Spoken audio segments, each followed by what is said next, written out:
Hello, hello, and welcome to the Listen Bitch podcast with your favorite podcast host, Brandon Lynette. This is your go-to destination for unlocking your full potential and embracing the extraordinary possibilities within you. This is a journey of self-discovery and empowerment as you explore that transformative power of stepping into greatness. Come into alignment with your God-given power and gifts, unleash your soul, and learn to co-create a life that you love. As you become the writer of your own story, in this podcast, you're going to find the inspiration, practical tips, and sometimes abrasive nudge to take the leap of faith towards your dreams. You are in the right place. Buckle up so we can unleash your inner badass. All right. So, listen, bitch, this episode today is for the moments when disappointment knocks the wind out of you and you're tempted to either quit or just blow everything up. So, I'm going to talk about how to actually process setbacks without spiraling, numbing, or just pretending that you're fine. I'll break down how to turn the disappointment into clarity, better decisions, forward momentum, not giving you guys that motivational bullshit fluff, but real life application. So if you've been stuck replaying what didn't work, or maybe you're questioning your next move or feeling that familiar urge to shut down and start over from scratch, this is the episode that's going to help you cut through the bullshit, recalibrate, and move forward, move that needle stronger and smarter. So tune in if you are done letting disappointment run the show. Okay. Disappointment is part of the cost of doing real shit. If you're aiming at anything that matters, growth, obedience, change, leadership, impact, disappointment isn't an if, it's a win. The problem isn't that disappointment shows up. The problem is when you let it sit in the driver's seat and start making decisions for you. Disappointment is information. So if you could treat it like a message, not a mood that you have to live inside. People who rise aren't the ones who avoid the disappointment. They're the ones who know how to metabolize it instead of letting it rot. You have to get specific about why you're disappointed. Vague disappointment turns into self-loathing, okay? Specific disappointment turns into data.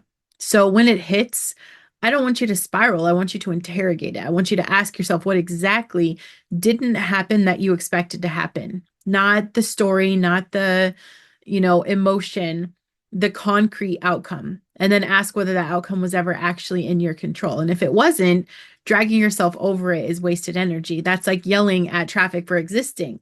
Like, bitch, just acknowledge it and move. If it was in your control, then I want you to get honest about where the miss happened. Is it timing? Is it preparation? Is it assumptions? Um, Dependencies, effort, clarity, execution? Disappointment usually comes from one of those, not from your character. So name the miss so you can adjust instead of replaying it on that doom scroll loop. I want you to check your expectations before you blame reality. A lot of disappointment comes from expecting outcomes on a timeline that your life hasn't earned yet. Or maybe you're expecting consistency from people who've never shown it. Or maybe you're expecting momentum without having to do the repetition, or, obedience without discipline. You want the fruit without the roots. Expectations aren't all bad. Unchecked expectations are. If you are constantly disappointed, there's a good chance that you're skipping steps or you're stacking pressure where patience actually belongs.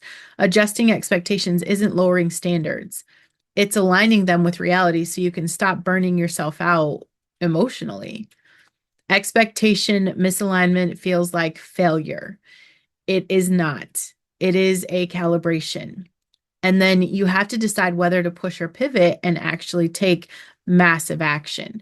Disappointment demands a decision. Sitting in it is how people stall for months, and then they call it processing. Once you have reviewed the situation you're in, you can decide, do you need to stay the course with more patience and cleaner execution, or do you need a different approach altogether? Because sometimes the goal is right, but the method is wrong. Sometimes the method will work, but the goal no longer fits the season. Either way, decide and move.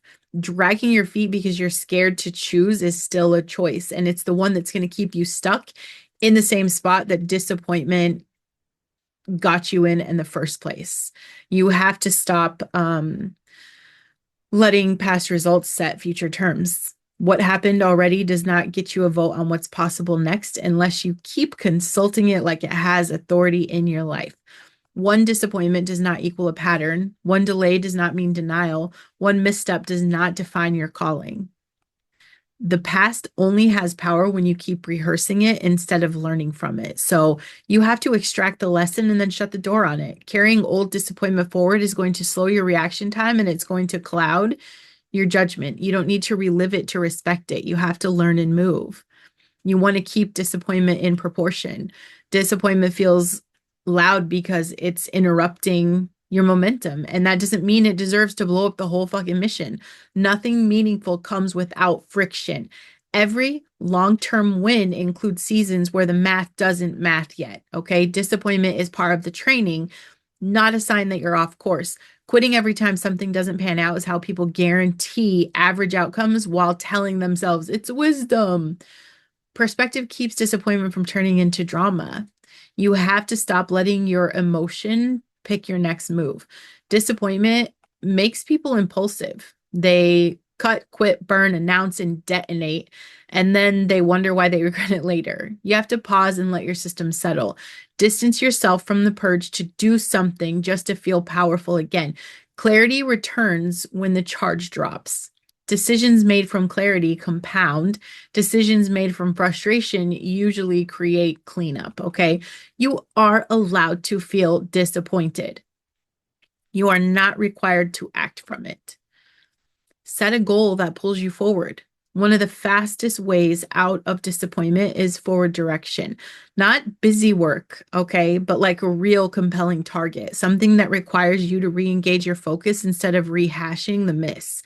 New goals reset your posture. They move your eyes forward instead of backward. They remind you that one outcome doesn't get to define the entire story. Momentum heals faster than ruminating on the bullshit, okay? You have to make the decision to become more. And this is going to be the line in the sand. This disappointment either makes you smaller, more guarded, more cynical, or it's going to sharpen you. And that's not a personality trait, that is a choice. You can let disappointment harden you in the wrong places or strengthen you where it counts. Use it to refine your discernment or clean up your execution and deeper your resolve. That's how disappointment becomes an asset instead of a dead weight. Disappointment handled poorly drags you down. Disappointment handled well, obviously, it's going to change your trajectory. So head up, eyes forward, adjust, and move. Disappointment doesn't get the final word unless you're giving it the microphone. What you do after things don't go your way matters more than the thing itself. You don't need a dramatic reset or a total overhaul. You need clarity, you need honesty, and the willingness to keep moving with intention. Take what landed from this today, apply it, and make one decision that moves you forward instead of keeping you stuck. We don't quit here, okay? We adjust, we sharpen, and we continue. So if this episode speaks to you, share it with someone who is sitting in disappointment and doesn't know what to do next. I'll see you guys on the next one. Until then, keep your head clear and your standards high, and bitch, keep your feet moving.